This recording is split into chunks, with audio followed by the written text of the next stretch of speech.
इब्रानियों की पत्री दूसरे अध्याय का 17 और 18 वचनों को पढ़ते हुए आज हम शुरुआत करेंगे. എബ്രായർക്ക് എഴുതിയ ലേഖനം 2-ാം അധ്യായം 17-ഉം 18-ഉം വാക്യങ്ങൾ. The book of Hebrews chapter 2 verses 17 and 18. इब्रानियों की पत्री दूसरे अध्याय का 17 और 18 वचनों को मैं यहाँ पर हिंदी में पढ़ूंगा. इस कारण यीशु को चाहिए था कि सब बातों में अपने भाइयों के समान बने, जिससे वह उन बातों में जो परमेश्वर से संबंध रखती है एक दयालु और विश्वास योग्य महायाजक बने, ताकि लोगों के पापों के लिए प्रायश्चित करे. क्योंकि जब उसने परीक्षा की दशा में दुख उठाया तो वह उनकी भी सहायता कर सकता है जिनकी परीक्षा होती है.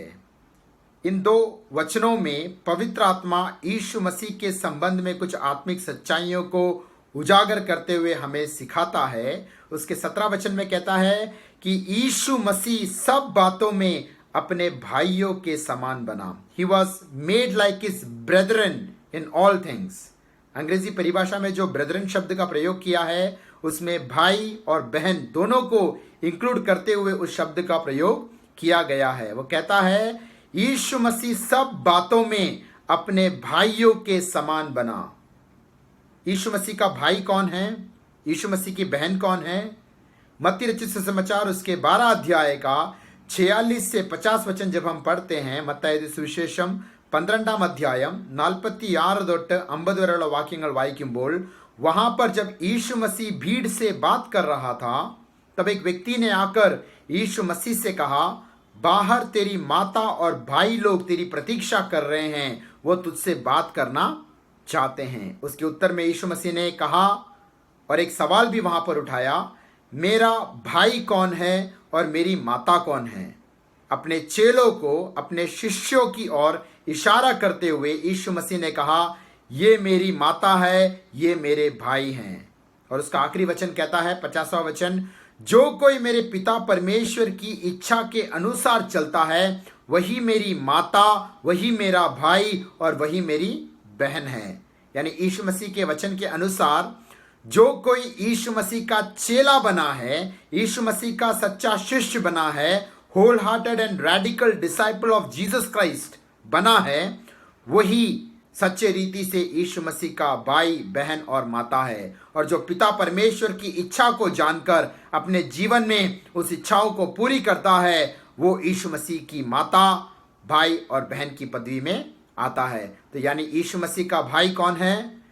जो सच्चे रीति से वचन के अनुसार प्रभु का चेला बना है, शिष्य बना है और पिता परमेश्वर की इच्छा को जानकर अपने जीवन में उसके अनुसार चलता है, वो प्रभु यीशु मसीह का भाई, बहन और माता कहलाता है. യോഹന്നാൻ रचित सुसमाचार उसके 3 अध्याय का 16 वचन बहुत सुपरिचित वचन है. യോഹന്നാൻ എഴുതിയ സുവിശേഷം 3-ാം അധ്യായം 16-ാമത്തെ വാക്യം. वहां पर कहता है, परमेश्वर ने जगत से ऐसा प्रेम किया कि उसने अपना एक लौता पुत्र दे दिया, जो कोई उस पर विश्वास करे वो नष्ट ना हो परंतु अनंत जीवन पाए. यानी यीशु मसीह जब इस दुनिया में आया वो परमेश्वर का एक लौता पुत्र था. He was the only begotten son of God, एकजातनाय पुत्रन.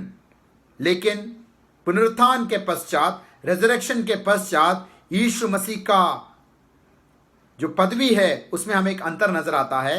रोमियो की पत्री 8 अध्याय का 29 वचन जब हम पढ़ेंगे, रोमा लेखनम 8-ാം अध्यायम 29ാമത്തെ വാക്യം, वहां पर यीशु मसीह को एक लौता, ओनली बिगॉटन, एक जादन करके नहीं बोला है.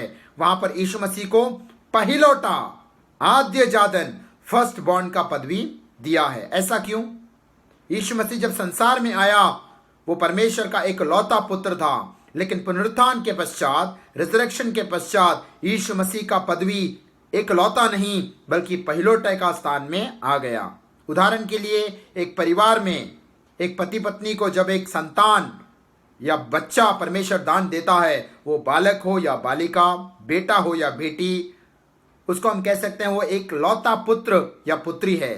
लेकिन कुछ सालों के बाद जब दूसरा बच्चा होता है या तीसरा बच्चा होता है, तो जो सबसे पहला पैदा हुआ बच्चा है उसको हम एकलौता नहीं कह सकते, ओनली बिगॉटन, एक जादन नहीं कह सकते, क्योंकि उसके बाद और भी बच्चे पैदा हुए हैं. तो उसको पहलौटा का स्थान मिल जाता है, फर्स्ट बॉर्न, आद्य जादन। उसी प्रकार से यीशु मसीह जब इस दुनिया में आया, वो परमेश्वर का एक लौता पुत्र था, लेकिन काल्वरी क्रूस के बलिदान के द्वारा जब वो मारा गया, गाड़ा गया, तीसरे दिन मृतकों में से जी उठा, यीशु मसीह को पहलोटे का स्थान मिला। उन्होंने बहुत से लोगों को स्वर्ग राज्य का वारिस बनाया, आपको और मुझे पुत्र और पुत्री के पदवी में लाया, इसलिए यीशु मसीह वहां पर पहलौटा कहलाता है। तो अगर स्वर्गीय पिता परमेश्वर के नजरिए में यीशु मसीह फर्स्ट बॉर्न या पहलौटा है, तो हम उसके छोटे भाई और बहन आत्मिक रीति से कहलाए जा सकते हैं। तो यीशु मसीह जो ज्येष्ठ पुत्र है या बड़ा भाई है, उसके छोटे भाई और बहन होते हुए जीने का एक पदवी, एक अधिकार, एक प्रिविलेज परमेश्वर ने हमें प्रदान किया है। इसलिए यूहन्ना रचित सुसमाचार उसके 20 अध्याय का 17 वचन जब हम पढ़ते हैं, यूहन्ना रचित सुविशेषम 20 अध्यायम 17 वाक्यम, पुनरुत्थान के पश्चात, रिजरेक्शन के पश्चात मरियम मगदलिनी, मैरी मैगडलीन को जब यीशु मसीह प्रकट होता है, यीशु मसीह मरियम से कहता है, मुझे मत छू, क्योंकि मैं अब तक पिता के पास ऊपर नहीं गया, परंतु मेरे भाइयों के पास जाकर उन्हें कह दे। यहां पर समझने वाली बात है, वो मरियम को कहता है, तू जाकर मेरे भाइयों को ये कह दे। यीशु मसीह का भाई कौन है? मत्ती 12 का 46 से 50 में हमने देखा, जो यीशु मसीह का चेला बना है, यीशु मसीह का शिष्य बना है, यीशु मसीह के वचनों पर चलता है और पिता परमेश्वर की इच्छा को अपने जीवन में पूरी करता है, वो यीशु मसीह का भाई है। अर्थात अपने चेलों को ये खबर सुनाने के लिए यीशु मसीह मरियम को कहता है, और आगे कहता है कि मैं अपने पिता और तुम्हारे पिता और अपने परमेश्वर और तुम्हारे परमेश्वर के ऊपर जाता हूं। I go to my father and your father. ऐसा एक्सप्रेशन यीशु मसीह ने क्यों इस्तेमाल किया? यीशु मसीह कह सकता था, मैं अपने स्वर्गीय पिता परमेश्वर की ओर जा रहा हूं, लेकिन वो मरियम से कहता है, मैं अपने पिता और तुम्हारे पिता के पास जाता हूं। यानी पुनरुत्थान के पश्चात वहां पर एक नया नाता जुड़ा। मरियम मगदलिनी जो उद्धार के अनुभव में आई है, उसको कहता है, स्वर्गीय पिता सिर्फ मेरा पिता नहीं है, अभी वो तेरा पिता भी है। माई फादर एंड योर फादर। नया जन्म पाया हुआ हर एक विश्वासी, उद्धार के अनुभव में आया हुआ हर एक विश्वासी को यह आत्मिक सच्चाई जानना है। पुनरुत्थान के पश्चात यीशु मसीह हमसे भी कहता है कि वो मेरा पिता और आपका पिता है। उस आसमानी बाप के साथ, स्वर्गीय पिता परमेश्वर के साथ वो नाते में परमेश्वर ने हमें लाया है। आज हम परमेश्वर की संतान हैं, पुत्र और पुत्र की पदवी में परमेश्वर हमें लाया है। तो यीशु मसीह जैसे पहलौटा है, हम यीशु मसीह के भाई और बहन कहलाते हैं। और इसलिए यीशु मसीह ने क्या कहा? इब्रानियों की पत्री 2 अध्याय का 10 और 11 वचन में पवित्र आत्मा कुछ और आत्मिक सच्चाइयों को उजागर करता है। इब्राय लेखनम 2 अध्यायम 10-11 वाक्यங்கள், क्योंकि जिसके लिए सब कुछ है और जिसके द्वारा सब कुछ है, उसे यही अच्छा लगा कि जब तक वो बहुत से पुत्रों को महिमा में पहुंचाए, तो उनके उद्धार के कर्ता को दुख उठाने के द्वारा सिद्ध करे। यीशु मसीह के विषय में कहता है, क्योंकि पवित्र करने वाला जो पवित्र किए जाते हैं सब एक ही मूल से हैं, इसी कारण वह उन्हें भाई कहने से नहीं लजाता। यहां पर एक बहुत बड़ा आत्मिक सच्चाई, स्पिरिचुअल ट्रुथ को उजागर करके कहता है, राजाओं का राजा, प्रभुओं का प्रभु, हमारा उद्धार करता यीशु मसीह मुझे और आपको भाई कहने से नहीं लजाता। वो एक लौता पुत्र था, अपने बलिदान के द्वारा, मृतकों में से जी उठने के द्वारा, पुनरुत्थान के द्वारा उसने हमें भी पिता परमेश्वर के साथ, आसमानी बाप के साथ एक रिश्ते में लाया है। और यीशु मसीह जैसा पहलौटा है, वो हमें भाई कहने से नहीं लजाता। और हमको ये जो ब्रदरन या भाई का पदवी दिया है, वो एक बड़ा श्रेष्ठतम और उच्चतम पदवी है। जब मैं काफ़ी संगतियों में प्रचार के लिए जाता हूँ, मुझे आमंत्रण मिलता है, निमंत्रण मिलता है, इनविटेशन मिलता है, कॉन्फ्रेंसेस में, मीटिंग में, संगतियों में, कलीसियाओं में सेवकाई करने का। वहाँ पर लोग आदर के साथ, पूरे रेस्पेक्ट और ऑनर के साथ कुछ टाइटल्स प्रदान करने का प्रयास करते हैं। कुछ नोटिसेस में भी वो टाइटल के साथ मेरा नाम बताते हैं, जैसे इवेंजलिस्ट, पास्टर, रेवरेंड या बाइबल टीचर वगैरह लिखते हैं। तो मैं उन्हें बहुत ही प्यार मोहब्बत से समझाता हूं, मुझे किसी प्रकार के टाइटल की जरूरत नहीं है। तो मेरा नाम पुकार सकते हो, या तो ब्रदर टोनी जॉन, भाई टोनी करके संबोधित कर सकते हो, क्योंकि जब एक व्यक्ति विश्वासी को भाई करके संबोधित करता है तो इस वचन के अनुसार यीशु मसीह का भाई का पदवी हमको मिला है। यीशु मसीह फर्स्ट बॉर्न, आद्य जादन, पहलौटा है, और उसके छोटे भाई और बहन होने का हमें मौका, अधिकार और प्रिविलेज मिला है। इसलिए जब कलीसिया में हम एक दूसरे को भाई और बहन करके संबोधित करते हैं, वो एक बड़ा उच्चतम पदवी है। बाकी टाइटल्स यूज करना कोई गलत नहीं बोलता हूं, वो आदर पूर्वक करते रहेंगे, लेकिन वचन के अनुसार हमें जानना है कि परमेश्वर ने हमें वो भाई का पदवी, ब्रदर का पदवी में रखा है। यीशु मसीह का छोटे भाई का पदवी परमेश्वर ने हमको दिया है। इसलिए मत्ती रचित सुसमाचार 23 अध्याय का 8 से 11 वचन जब हम पढ़ते हैं, മത്തായി സുവിശേഷം 23 അധ്യായം 8 തൊട്ട് 11 വരെയുള്ള വാക്യങ്ങൾ വായിക്കുമ്പോൾ वहां पर यीशु मसीह ने अपने चेलों को, शिष्यों को कहा, तुम किसी प्रकार का कोई शीर्षक या टाइटल मत लेना। कलीसिया में भी आपको विभिन्न सेवकाइयां दिया है, कोई प्रेरित है, कोई भविष्यवक्ता है, कोई सुसमाचारक है, कोई चरवाहा है, कोई टीचर या शिक्षक है। आपकी सेवकाई कुछ भी हो, आपका मिनिस्ट्री कुछ भी हो, यीशु मसीह ने कहा मत्ती 23 के 8 से 11 में, you should be called brothers, आप लोग भाई करके संबोधित करना है, क्योंकि कोई एक दूसरे से बड़ा नहीं, कोई एक दूसरे से छोटा नहीं। हम सबको प्रभु ने अपने कलीसिया, अपने शरीर का भाग बनाया है। हमको विभिन्न सेवकाइयां दिया है, लेकिन हमें एक दूसरे को भाई बहन बोलकर संबोधित करना है, क्योंकि वो यीशु मसीह के भाई और बहन का एक उच्चतम पदवी को दर्शाता है। लेकिन निराशाजनक बात मैं बताना चाहता हूं, काफी लोग क्या है, कुछ ऐसे टाइटल्स और शीर्षकों का भी इस्तेमाल करते हैं जो कभी किसी सेवक को, विश्वासी को, यो मनुष्य को इस्तेमाल नहीं करना चाहिए। एक उदाहरण मैं देना चाहता हूं। भजन संहिता 111 का 9 वचन जब हम पढ़ते हैं, संकीर्तनम 111 वाक्यम, Psalms 111 वर्स 9, उसका ओरिजिनल ट्रांसलेशन में और अंग्रेजी परिभाषा जो किंग जेम्स वर्जन बाइबल है, उसमें आप पढ़ोगे, वहां पर कहता है परमेश्वर के विषय में, Holi and reverent is his name. उसके विषय में कहता है Holi and reverent is his name. वहां पर जो रेवरेंट शीर्षक या टाइटल का प्रयोग है, वो सिर्फ परमेश्वर के लिए किया गया है।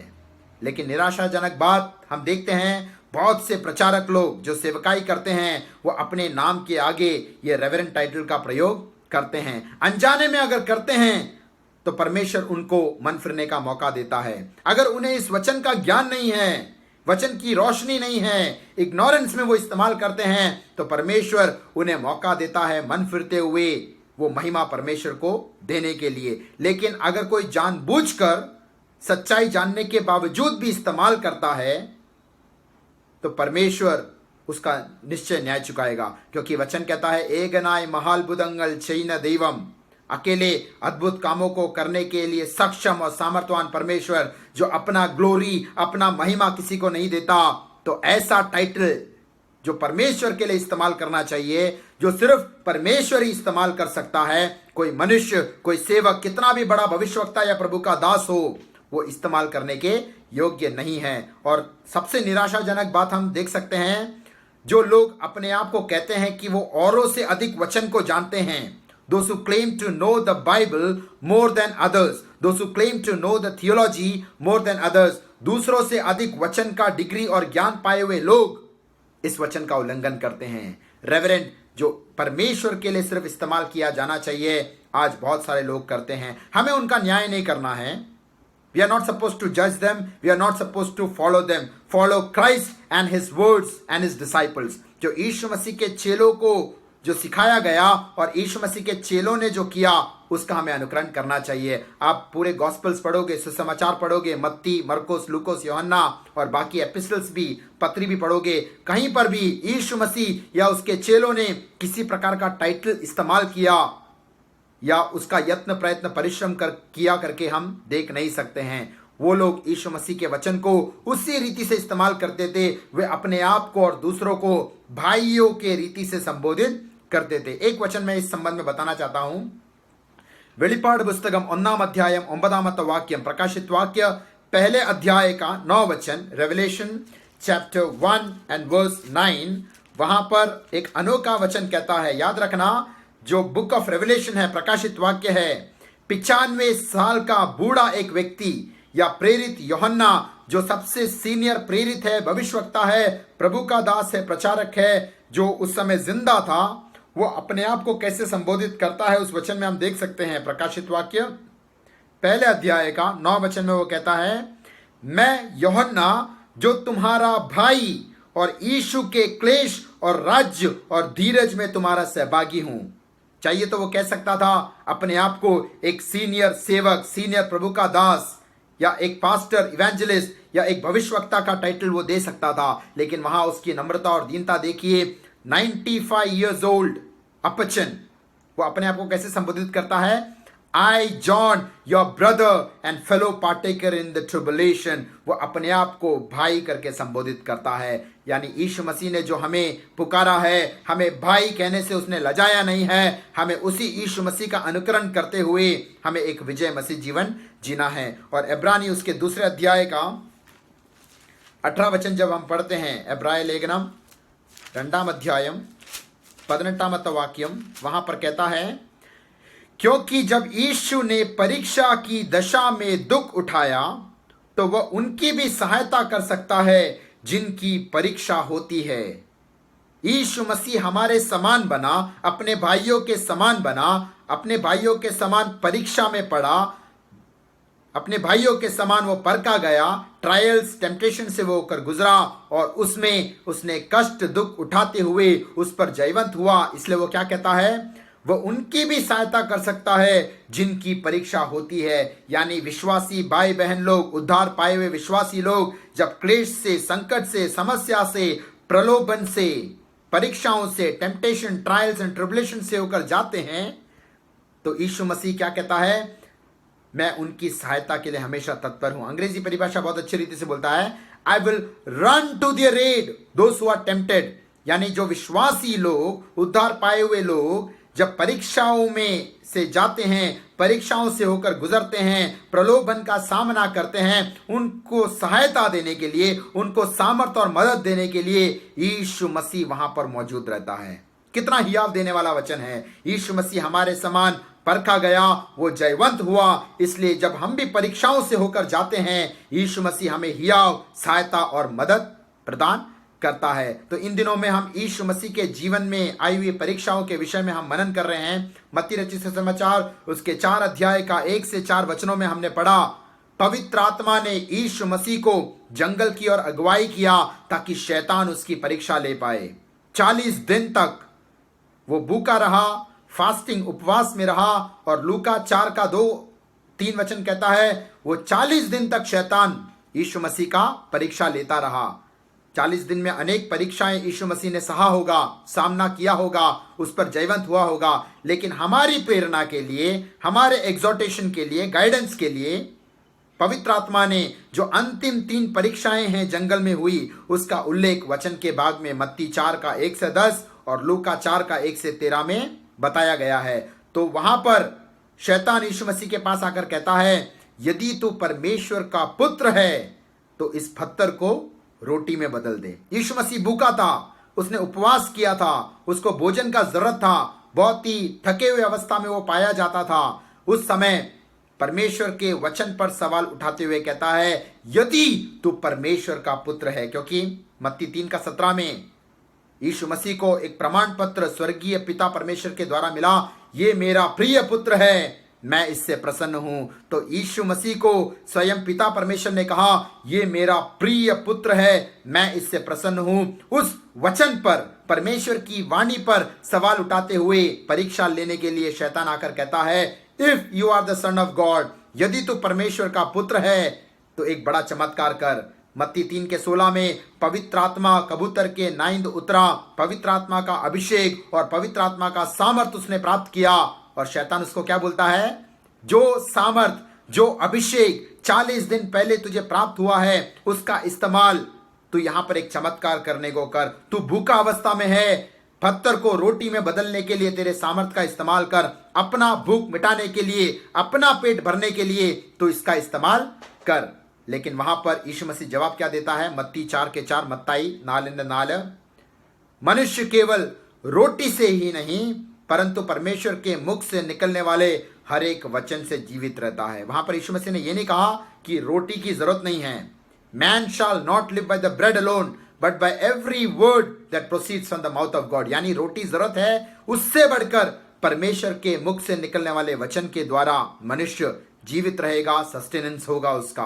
तो यहां पर जो सामर्थ उसने पाया, जो अभिषेक का सामर्थ उसने पाया, वो अपने लिए, अपनी भूख मिटाने के लिए, अपना पेट भरने के लिए एक परीक्षा, एक टेम्पटेशन जब यीशु मसीह के जीवन में आया, यीशु मसीह ने वो वहां पर ऐसा कदम नहीं उठाया। वहां पर हम देखते हैं यीशु मसीह ने उस प्रलोभन पर, उस टेम्पटेशन पर, उस जो परीक्षा था उस पर उसने जय प्राप्त किया। फिलिपियों की पत्री 3 अध्याय का 18 से 20 वचन जब हम पढ़ेंगे, फिलिपी लेखनम 3 अध्यायम 18 से 20 वचनों में प्रेरित पौलुस क्रूस के बैरियों के विषय में बताता है। एनिमी ऑफ द क्रॉस, क्रूस इन द वायरिगल, उसका 18 वचन से पढ़ूंगा। क्योंकि बहुत से ऐसी चाल चलते हैं जिनकी चर्चा मैंने तुमसे बार बार की है और अब भी रो रो कर कहता हूं कि वे अपनी चाल चलन से मसीह के क्रूस के बैरी हैं। कुछ प्रचारकों के विषय में, कुछ सेवकों के विषय में कहता है, वो अच्छे अच्छे वचनों का प्रचार तो करते हैं, घंटों वो वचनों का शिक्षण भी देते हैं, लेकिन उनका चाल चलन अगर देखोगे, उनका जो डीड्स और एक्शंस, उनका प्रैक्टिकल लाइफ में उनका चाल चलन देखोगे, तो वो एक क्रूस के बैरी के समान नजर आते हैं। Enemy of the cross of Christ, क्रूस इन द वायरिगल। और उनका विशेषता क्या बोलता है उसके अगला वचन में, उनका अंत विनाश है। और इन लोगों को कैसे पहचाना जा सकता है? आगे कहता है, उनका ईश्वर पेट है, their stomach is their god. कितना अनोखा एक्सप्रेशन वहां पर इस्तेमाल किया है।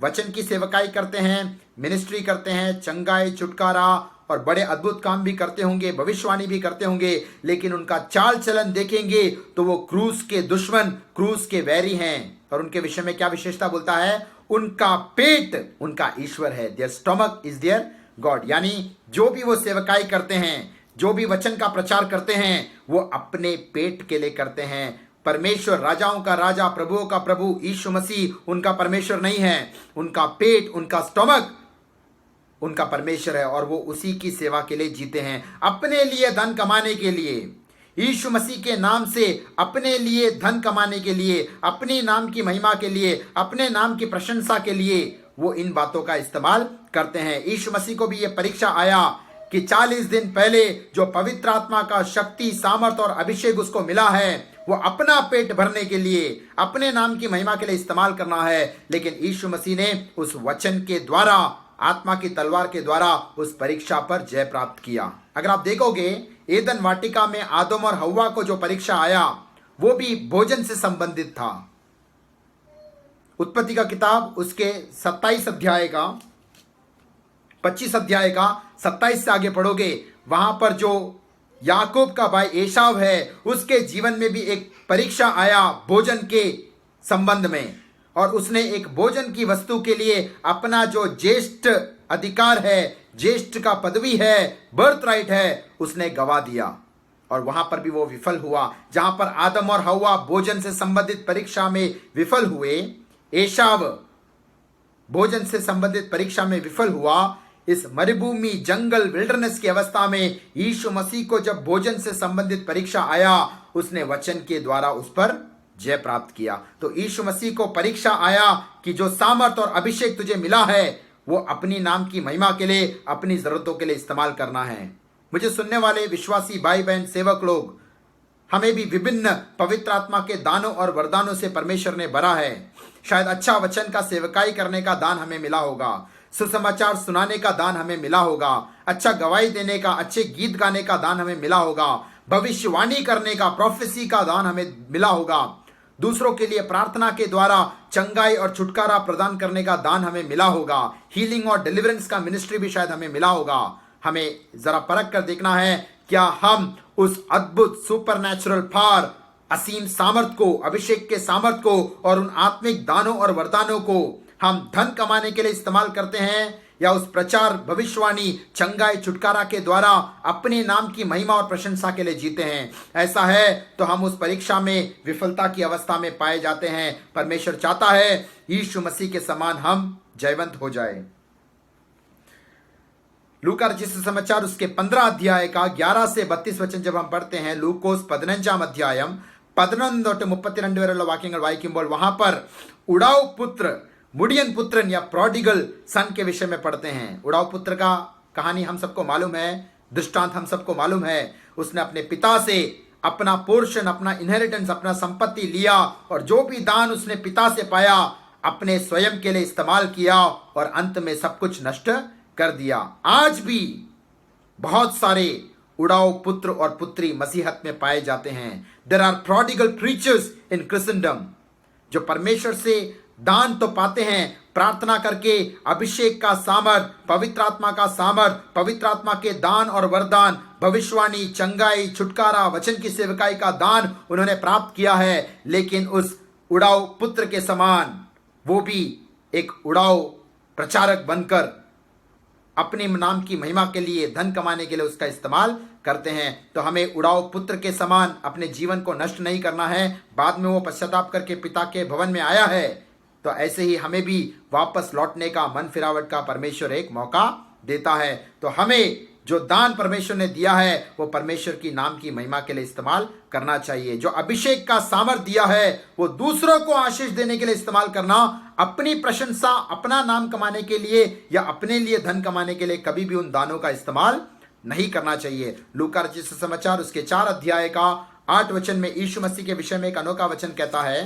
लूका 4 अध्याय का 18 वचन में यशायाह भविष्यवक्ता की पुस्तक जब यीशु मसीह के हाथ में दिया, यीशु मसीह ने खोलकर यीशु मसीह के बारे में स्वयं जो भविष्यवाणी किया है उसको पढ़ते हुए क्या कहता है। लूका 4 अध्याय का 18 वचन, लूकोस 4:18, प्रभु का आत्मा मुझ पर है। यीशु मसीह कहता है प्रभु की आत्मा, पवित्र आत्मा मुझ पर है। उसका रिजल्ट क्या है, परिणाम क्या है?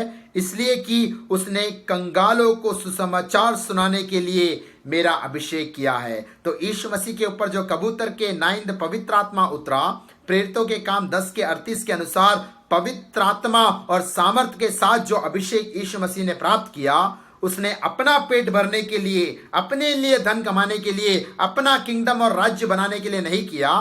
वो अभिषेक का सामर्थ उसने दूसरों को आशीष देने के लिए, यहां पर कहता है दूसरे कंगालों को सुसमाचार सुनाने के लिए मुझे अभिषेक किया गया है। और आगे बोलता है मुझे इसलिए भेजा है कि मैं बंदियों को छुटकारा दूं, वो भी दूसरों के लिए। सुसमाचार भी दूसरों को सुनाना है। दूसरे लोग जो बंदी अवस्था में हैं, शैकल्स में है, चेन में है, बॉन्डेज में है, उनको छुटकारा देने के लिए अभिषेक किया है। अंधों को दृष्टि देने के लिए, जो दूसरे अंधे लोग हैं उन्हें दृष्टि देने के लिए परमेश्वर ने यीशु मसीह को अभिषेक किया है। और आगे कहता है कुचले हुओं को छुड़ाने के लिए। यहां पर कहीं पर भी नहीं ये लिखा कि अपने नाम की महिमा के लिए, अपने लिए धन कमाने के लिए, अपना किंगडम बनाने के लिए यीशु मसीह को अभिषेक किया है। तो अगर आज हम यीशु मसीह का अनुकरण करते हैं, उसका सच्चा चेला बनना चाहते हैं, हमें जो भी दान दिया है, भविष्यवाणी हो, वचन का प्रचार हो, गवाही हो, सुसमाचार सुनाने का हो या अच्छे गीतों के द्वारा आराधना में अगुवाई करने के लिए हो, कभी भी उसका इस्तेमाल अपना पेट भरने के लिए, अपना धन कमाने के लिए, अपने राज्य की बढ़ोतरी के लिए मत करना, क्योंकि ऐसा किया तो वो अभिषेक नष्ट हो जाएगा। आज बहुत सारे लोग हैं जो आज भी सेवकाई करते हैं, वचन का प्रचार करते हैं, but they have lost the anointing. पिछले इतवार को मैंने उसको गहराई से अध्ययन किया था कि दूसरों के गिफ्ट या दान से हमें इंप्रेस नहीं होना है, उनके जीवन में जो अनॉइंटिंग बरकरार है या नहीं, हमें वो परखना बहुत अनिवार्य है। तो यहां पर यीशु मसीह को अभिषेक किया है वो सारी बातें दूसरों को आशीष देने के लिए।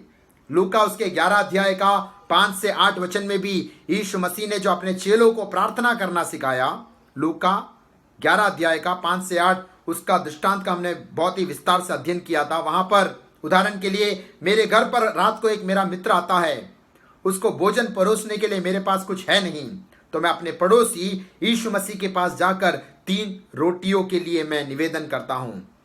मैं खटखटाता हूं, पुकारता हूं, मांगता हूं, और मेरे निवेदन के कारण वो मुझे जितना चाहिए उतना भोजन मुझे देता है। लेकिन याद रखना, उस दृष्टांत में रात को मैं पड़ोसी या यीशु मसीह के द्वार पर इसलिए नहीं गया कि मेरा पेट भरे, मुझे कुछ आशीष मिले।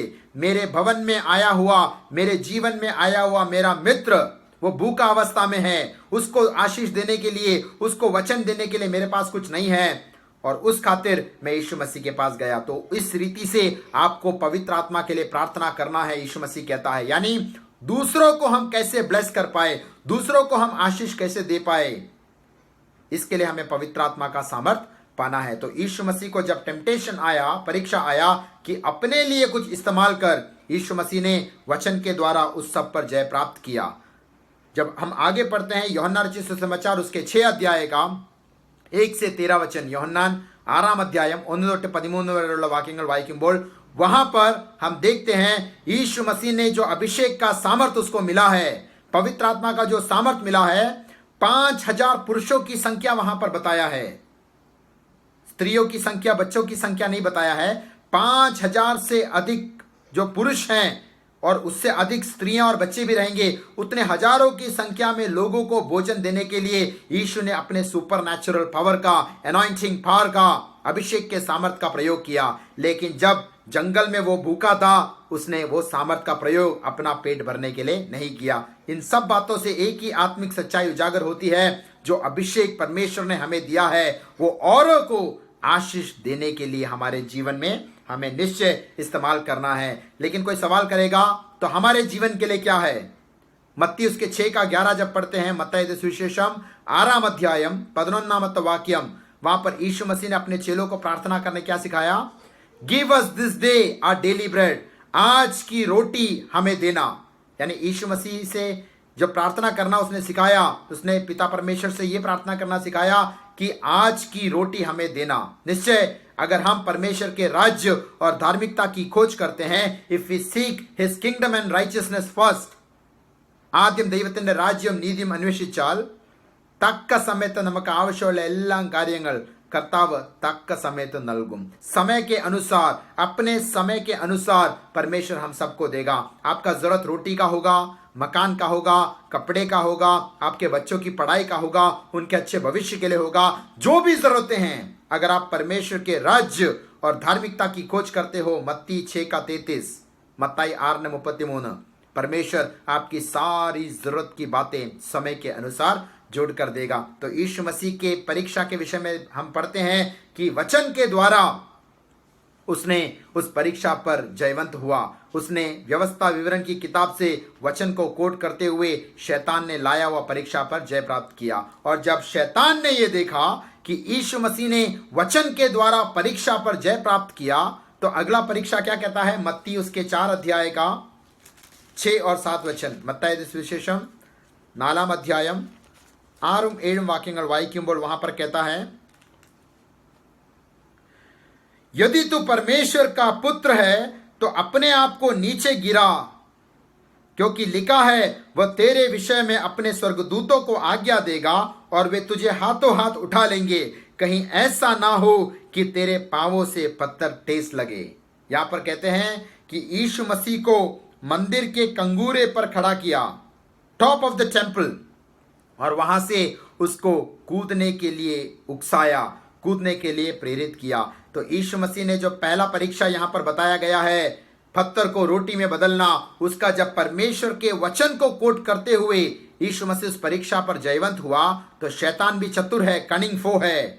वो वचन को लेकर अगला परीक्षा लेकर आता है। वो बोलता है तू मंदिर के कंगूरे से छलांग मार, क्योंकि परमेश्वर के वचन में लिखा है। क्या लिखा है? भजन संहिता उसके 91 का 11 और 12 वचन, സങ്കീർത്തനം 91 11-12 വാക്യങ്ങൾ, भजन संहिता 91 का 11 और 12 वचन कहता है, क्योंकि वह अपने दूतों को तेरे निमित्त आज्ञा देगा कि जहां कहीं तू जाए वे तेरी रक्षा करे, वे तुझे हाथों से हाथ उठा लेंगे, ऐसा ना हो कि तेरे पांवों से पत्थर को ठेस लगे, पत्थर में ठेस लगे। तो याद रखना, शैतान को परमेश्वर के वचन का अच्छा ज्ञान था। जब यीशु मसीह ने व्यवस्था विवरण की किताब से एक वचन को निकाला, मनुष्य केवल रोटी से नहीं परमेश्वर के मुख से निकलने वाले हर एक वचन से जीवित रहेगा, तो अगला परीक्षा शैतान परमेश्वर का वचन लेकर आता है। जिनको वचन का ज्ञान है उन्हें वचन में गिराने की कोशिश, वचन के द्वारा ही उसको तोड़ मरोड़ कर पेश करते हुए धोखा देने का प्रयास करता है। अगर आप ध्यान से पढ़ोगे इस वचन को जो शैतान ने मत्ती रचित सुसमाचार 4 अध्याय के 6 और 7 वचन में प्रयोग किया है, वहां पर एक पंक्ति, एक लाइन, एक सेंटेंस को वो ओमिट करता है, गायब करता है। क्या कहता है कि जहां कहीं तू जाए वे तेरी रक्षा करे। यानी ये वचन किसके लिए लागू है? ये पूरा अध्याय जब पढ़ते हैं, भजन संहिता 91 का पहला वचन कहता है, जो परम प्रधान की छाए हुए स्थान में बैठा रहे वह सर्वशक्तिमान की छाया में ठिकाना पाएगा। यानी जो परमेश्वर परम प्रधान की छाए हुए स्थान में बैठा रहता है और सर्वशक्तिमान की छाया में ठिकाना पाता है, जो परमेश्वर की इच्छा के अनुसार, परमेश्वर के वचन के अनुसार अपने कदमों को बढ़ाता है, उनके विषय में कहता है जहां कहीं तू जाए, परमेश्वर की इच्छा के अनुसार जाए, वे तेरी रक्षा करेंगे। लेकिन शैतान ने इस वचन के एक भाग को हटाकर बाकी भागों को पेश किया। आज बहुत सारे लोग भी इस प्रकार से वचन में जो प्रतिज्ञाएं हैं, वायदाएं और प्रॉमिसेस है, उसको अपनाने का प्रयास करते हैं, लेकिन उसके साथ जो आज्ञा दिया है, कंडीशन दिया है, उसको नजरअंदाज करते हैं। 2 उदाहरण मैं देना चाहता हूं। पहला यूहन्ना पहले अध्याय का 7 वचन जब हम पढ़ते हैं, 1 यूहन्ना 1 अध्यायम 7 वाक्यम, वहां पर परमेश्वर का वचन कहता है, अगर हम ज्योति में चले जैसा यीशु मसीह ज्योति में है और हम एक दूसरे के साथ संगति करें, तो प्रभु यीशु मसीह का लहू हमें सारे पापों से धोकर शुद्ध करता है। लेकिन अनेक विश्वासी लोग अगर उनके घरों में जाएंगे, उनसे पूछेंगे, तो उनको यह वचन का एक भाग अच्छी तरह याद है कि यीशु मसीह का लहू हमें सारे पापों से धोकर शुद्ध करता है। लेकिन वो पूरा वचन नहीं है, क्योंकि उस वचन में एक कंडीशन दिया है, अगर तुम ज्योति में चलते हो जैसे यीशु मसीह ज्योति में है, सच्चाई से, ईमानदारी से, ऑनेस्टी के साथ, पूरे पश्चाताप के साथ अगर तुम ज्योति में चलते हो और एक दूसरे के साथ संगति करते हो, तो यीशु मसीह का लहू तुम्हें सारे पापों से धोकर शुद्ध करता है। लेकिन शैतान ने बहुत सारे लोगों को बहकाया है, वो सिर्फ प्रॉमिस, वायदा उठाते हैं कि यीशु मसीह का लहू सारे पापों से धोकर शुद्ध करता है, लेकिन कंडीशन और आज्ञा को भूल जाते हैं। वो कहता है अगर यीशु मसीह जैसा ज्योति में है, हम भी ज्योति में चले और एक दूसरे के साथ संगति करें, तो यीशु मसीह का लहू सारे पापों से धोकर शुद्ध करता है। दूसरा एक उदाहरण, रोमी उसके 8 का 28, रोमा लेखनम 8 अध्यायम 28 वाक्यम, उसका अंत का भाग कहता है, सगलदुम नन्मेक्काय कूड़ी व्यापरिक्युम, सारी बातें भलाई को उत्पन्न करता है। लेकिन वो आधा वचन है, उसका एक कंडीशन भी है,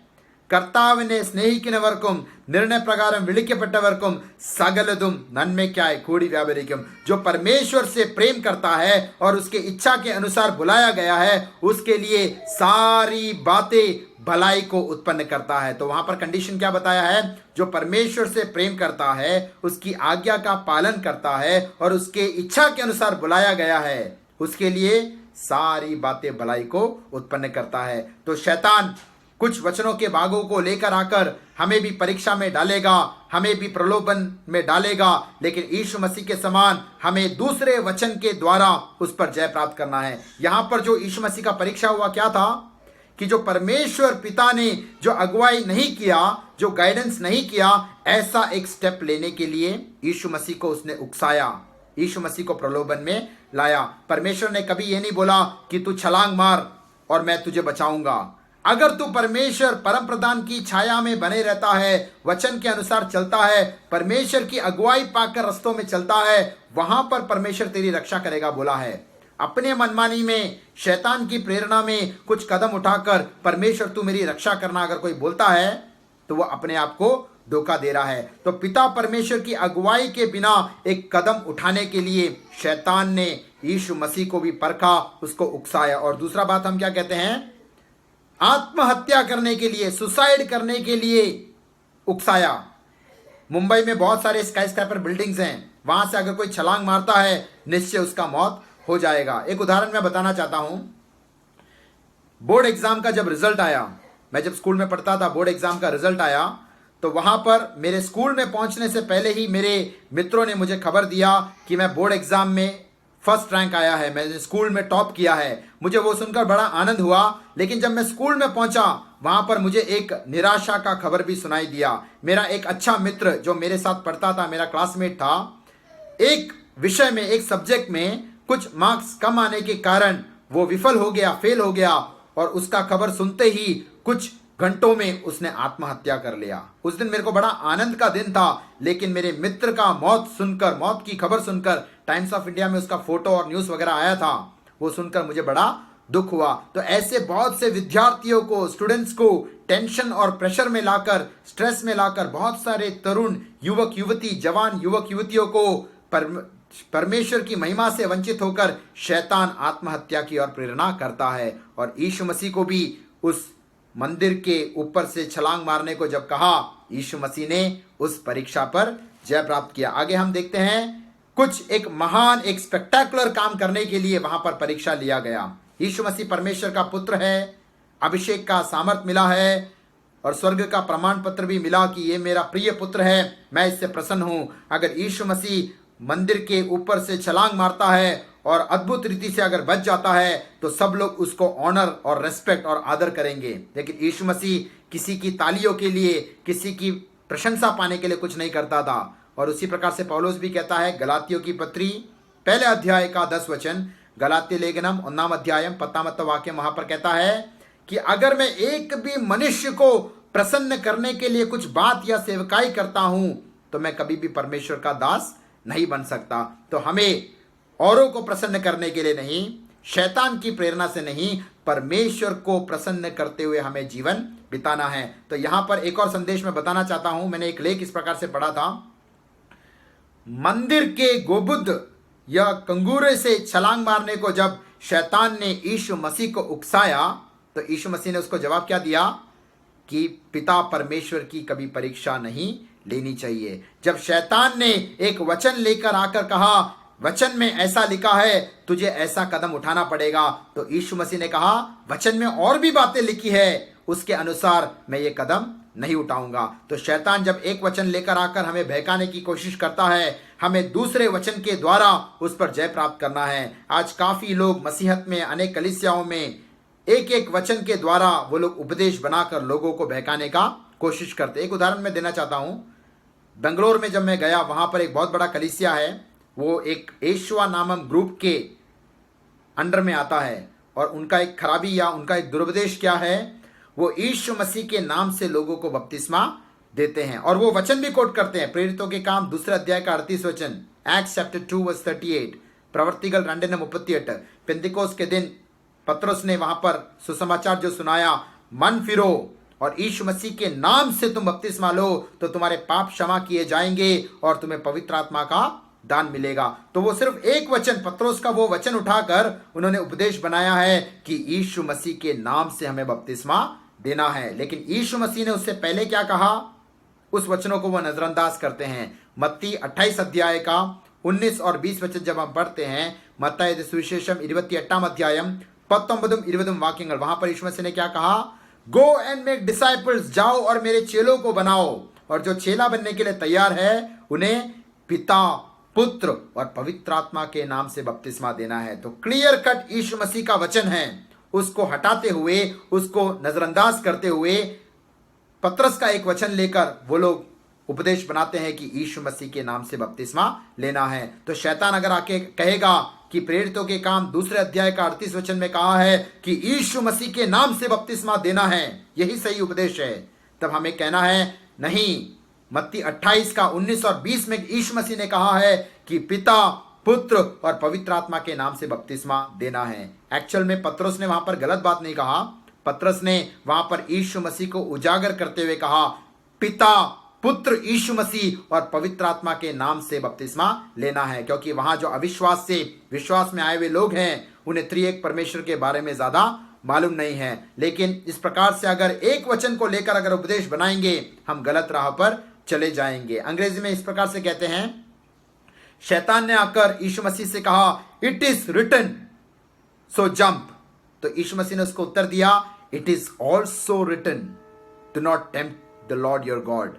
यानी वचन में कुछ बातें लिखी है, वचन में कुछ और बातें भी लिखी है। It is written and it is also written. हमें दोनों वचनों की ओर हमें बढ़ना है। सिर्फ एक वचन उठाकर अगर हम जाएंगे तो हम धोखा खा सकते हैं। तो वो मंदिर से छलांग लगाने को जब बोला, इतिहास कहता है और उस लेख में इस प्रकार से कहता है कि उस मंदिर में ऊपर जाने के लिए और नीचे आने के लिए सीढ़ियां और स्टेप्स थे, उसका इस्तेमाल कर सकते थे।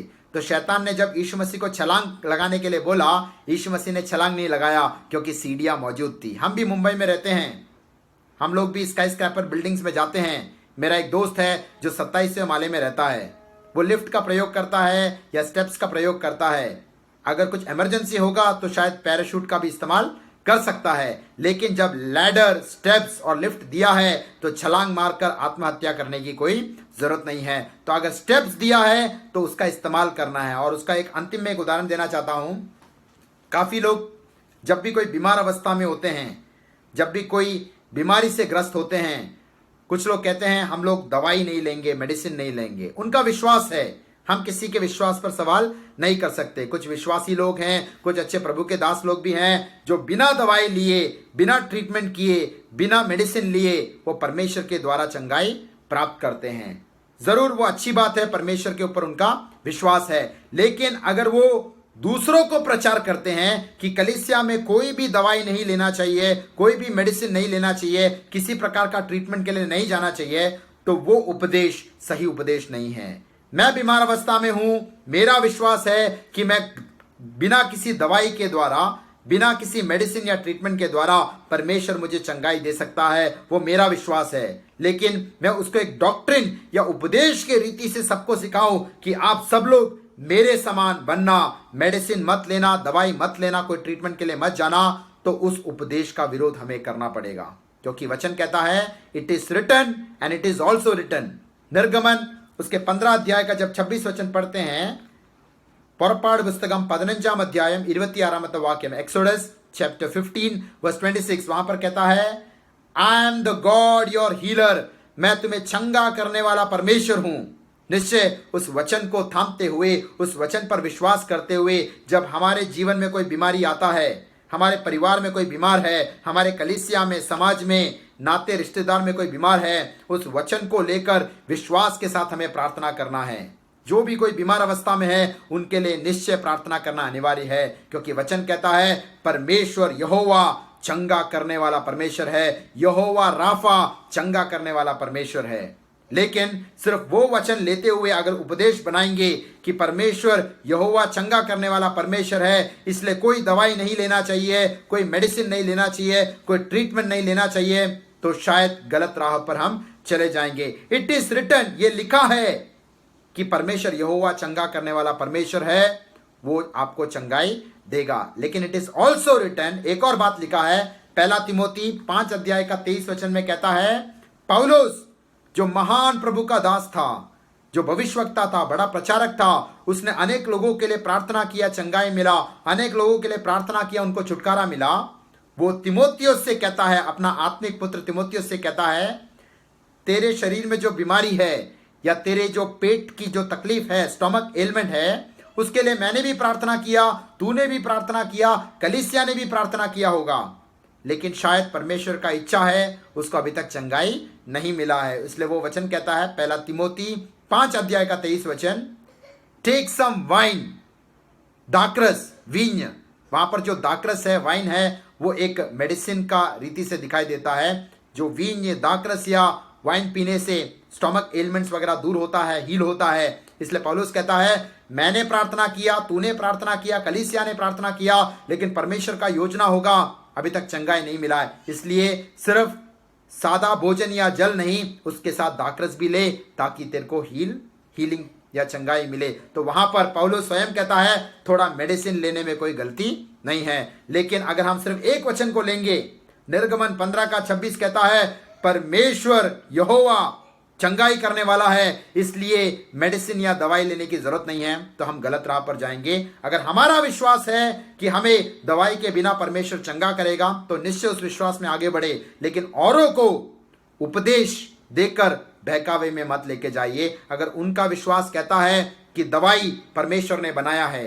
ये जो जड़ी बूटियां हैं, मिनरल्स हैं, हर्ब्स हैं, ये सारे परमेश्वर की सृष्टि है। उसका इस्तेमाल करते हुए मनुष्य को जो बुद्धि दिया है, उससे अगर कोई दवाई बनाता है, उसको खाकर अगर कोई चंगा होता है, तो वो भी परमेश्वर के द्वारा मिला हुआ चंगाई है। मैंने नासिक में एक डॉक्टर के विषय में सुना था, वो एक प्रभु का दास भी है और विश्वासी भी है। जब भी कोई उसके पास ट्रीटमेंट के लिए आता है, वो मेडिसिन देता है और अंत में कहता है, मैं दवाई और मेडिसिन तो मैं देता हूं, लेकिन चंगा करने वाला यीशु मसीह है। वो है सही पर्सपेक्टिव। बीमार अवस्था में विश्वास के साथ आप प्रार्थना कीजिए। दवाई के बिना, ट्रीटमेंट के बिना भी परमेश्वर चंगाई देता है। बहुत सारे हमने गवाहियां सुना है, लेकिन एट द सेम टाइम दवाई के साथ भी, ट्रीटमेंट के साथ भी परमेश्वर चंगाई करने के लिए सक्षम है। तो इस प्रकार से दुरुपदेश में मत जाइए। जब शैतान आकर कहता है इट इज रिटन, दवाई लेने की जरूरत नहीं है, तो इट इज ऑल्सो रिटन कि परमेश्वर का दास पौलुस ने कहा कि दवाई लेना कोई गलत बात नहीं है। तो हम देखते हैं, और कुछ लोग उस वचन को लेकर कहते हैं कोई विश्वासी बीमार नहीं होगा, कोई विश्वासी को इन्फेक्शन, वायरस नहीं होगा, किसी प्रकार का कोई बीमारी, एलिमेंट्स विश्वासी के जीवन में नहीं आएगा, क्योंकि परमेश्वर यहोवा उनका चंगा करने वाला परमेश्वर है। लेकिन वचन में दूसरा भी सच्चाई बोलता है कि जिन प्रभु के दासों ने औरों के लिए प्रार्थना किया, औरों को चंगा किया, औरों को छुटकारा दिया, लेकिन उनके जीवन में बीमारी की अवस्था में काफी समय तक उन्होंने बिताया। कुछ उदाहरण देकर यहां पर मैं समाप्त करूंगा। दूसरा राजा उसके 13 अध्याय का 14 वचन, 2 രാജാക്കന്മാര് 13 अध्यायम 14 वाक्य, वहां पर जो श्रेष्ठ प्रभु का दास एलीशा के विषय में बताता है, जिसने एलिया से अधिक चमत्कार, चंगाई, छुटकारा किया और एक मरे हुए व्यक्ति को भी जिलाया। उसके विषय में क्या कहता है? Elisha died of sickness, Elisha died of A sickness. क्या बीमारी है उसके बारे में ज्यादा विवरण नहीं किया है। जिसने औरों के लिए प्रार्थना किया, औरों को चंगाई दिया, उस भक्त के विषय में कहता है वो अंत में बीमारी से ग्रस्त होकर उसका मौत हो गया। शायद परमेश्वर का योजना होगा, उसका सेवका इस संसार में खत्म हो गया, लेकिन एक बीमारी की अवस्था में उसका मौत हुआ। तो अगर कोई कहता है प्रभु के दासों को बीमारी नहीं होगा, वो कैसे भी भटक सकते हैं, ऐसा नहीं। एलीशा जो महान प्रभु का दास, दूसरों की चंगाई के लिए प्रार्थना किया, दूसरों को चंगाई भी प्रदान किया, स्वयं एक बीमारी से ग्रस्त होकर मृत्यु को प्राप्त हो गया। दूसरा तिमोथी 4 अध्याय का 20 वचन में ट्रोफिमस नामक एक व्यक्ति के विषय में हम पढ़ते हैं, जो पौलुस के साथ उसका जो 3rd मिशनरी यात्रा है उसमें सहभागिता भी दिया। वो जब एक स्थान में पहुंचा, वो बहुत ही बीमार अवस्था में था, ट्रोफिमस, और वो काफी समय बीमारी में चला करके इतिहास भी कहता है। तो प्रभु का दास जो पौलुस के साथ यात्रा किया, मिशनरी यात्रा किया, सेवकाई किया, वो भी बीमार अवस्था में पाया जाता है। और अभी हमने जो वचन देखा, 1 तिमोथी 5 अध्याय का 23 वचन में हम देखते हैं, तिमोथियुस जो एक महान प्रभु का दास था, पौलुस के टीम में था, पौलुस का आत्मिक पुत्र था, उसको कुछ पेट का बीमारी या स्टोमक एलिमेंट्स था, जो उसको चंगाई नहीं मिला काफी समय तक। उसके विषय में भी कहता है वो प्रभु का दास होने के बावजूद भी, स्वयं प्रार्थना करने के बावजूद भी, पौलुस उसके लिए प्रार्थना करने के बावजूद भी वो बीमारी की अवस्था में पाया जाता है। और अंत में हम देखते हैं 2 कुरिन्ती 12 अध्याय का 7 से 9 वचनों में पौलुस अपने जीवन का गवाही देता है कि जो रेवलेशन, प्रकटीकरण, वेलिपाड़ जो उसको मिला है, उसमें उसको नम्र रखने के लिए परमेश्वर ने एक थॉर्न इन द फ्लैश, एक कांटा उसके शरीर में दिया, और मुಳ್ಳ, एक थॉर्न उसको दिया। वो क्या है? कोई व्यक्ति था, एक सैटानिक एजेंट था, या कोई बीमारी की अवस्था था, उसका क्लैरिटी हमें नहीं मालूम है। स्वर्ग में पहुंचेंगे तो हम सबको मालूम चलेगा। लेकिन वो थॉर्न इन द फ्लैश, उस कांटे को निकालने के लिए, उससे छुटकारा, चंगाई पाने के लिए पौलुस ने 3 बार प्रार्थना किया, वहां पर कहता है। और 3 बार एक महान प्रभु का दास प्रार्थना करने के बाद भी उसके जीवन से वो कांटा, वो थॉर्न हटा नहीं। परमेश्वर ने उससे बढ़कर उसको क्या दिया? परमेश्वर ने अपना ग्रेस, कृपा, अनुग्रह उंडेला। और जब उसने बोला परमेश्वर ये अवस्था, ये दर्दनाक अवस्था, ये थॉर्न इन द फ्लैश मेरे जीवन से हटा दे, परमेश्वर ने बोला मैं हटाऊंगा नहीं, लेकिन उसको सहने का अधिजीवी ज्ञान, उसको ओवरकम करने का ग्रेस मैं दूंगा। My grace is sufficient for you. So Elisha, तिमोथियुस, ट्रोफिमस, पौलुस जैसे महान प्रभु के दास लोग भी बीमार अवस्था में है। परमेश्वर चंगा करने वाला परमेश्वर है, लेकिन अगर प्रार्थना के द्वारा हम आगे बढ़ते हैं, उसके बीच में अगर मेडिसिन या ट्रीटमेंट का कोई सुविधा मिलता है, उसका उपयोग करना कोई गलत बात नहीं है, क्योंकि संसार में जो भी वस्तुएं बनाया है, वो हर्ब्स हो, मेडिसिनल वैल्यूज वाले प्लांट्स हो या कुछ भी हो, वो परमेश्वर का देन है, शैतान ने उसको नहीं बनाया है।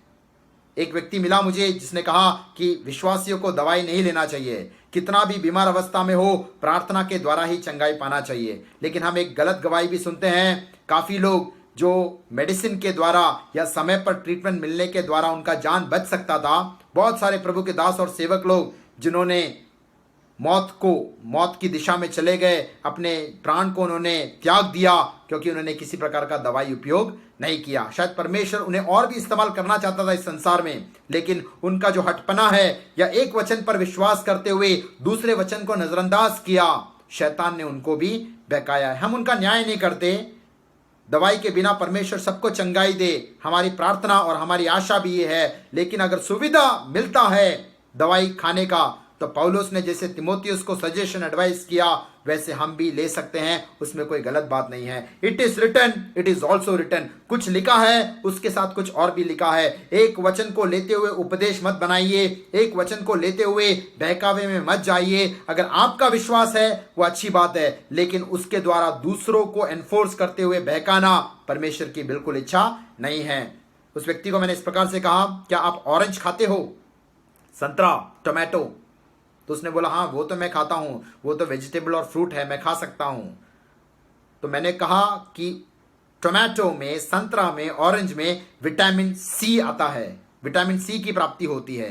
तो आप उस ऑरेंज को, संतरे को, टोमेटो को रॉ फॉर्म में आप खाते हो, जिससे आपको विटामिन सी का प्राप्ति होता है। तब दूसरा एक विश्वासी या प्रभु का दास मेडिकल स्टोर में जाकर थोड़ा पैसा खर्च करके विटामिन सी का टैबलेट खाता है, तो आप कहते हो वो गलत है। आप विटामिन सी खा रहे हो ऑरेंज, संतरा, टोमेटो के द्वारा, बट वो व्यक्ति विटामिन सी का टैबलेट खा रहा है, तो वो गलत है। ऐसा नहीं है। एक रॉ फॉर्म में परमेश्वर ने बनाया है, और दूसरा परमेश्वर ने मनुष्य को जो बुद्धि दिया है मेहनत के द्वारा, उसको एक कंडेंस फॉर्म में टैबलेट के द्वारा खाता है। दोनों में फर्क नहीं है। आपका विश्वास है कि आपको मेडिसिन के बिना चंगाई मिलेगा, तो आपका विश्वास आपको बचाए, परमेश्वर आपको आशीष दे। लेकिन दूसरा व्यक्ति मेडिसिन के द्वारा परमेश्वर मुझे चंगा करेगा ऐसा बोलता है, तो उसके विश्वास पर सवाल उठाने का आपको अधिकार नहीं। तो इन दिनों में भी शैतान वचन के द्वारा एक एक वचन को उठाकर बहकाने का और परीक्षा में लाने का प्रयास करेगा। लेकिन यीशु मसीह के समान यह भी लिखा है और इसके साथ कुछ और भी लिखा है, ऐसा वचन के सामर्थ के द्वारा, आत्मा की तलवार के द्वारा हमारे जीवन में आने वाली परीक्षाओं पर जयवंत होकर आगे बढ़ने के लिए इन वचनों के द्वारा प्रभु आप सबको आशीष दे। धन्यवाद।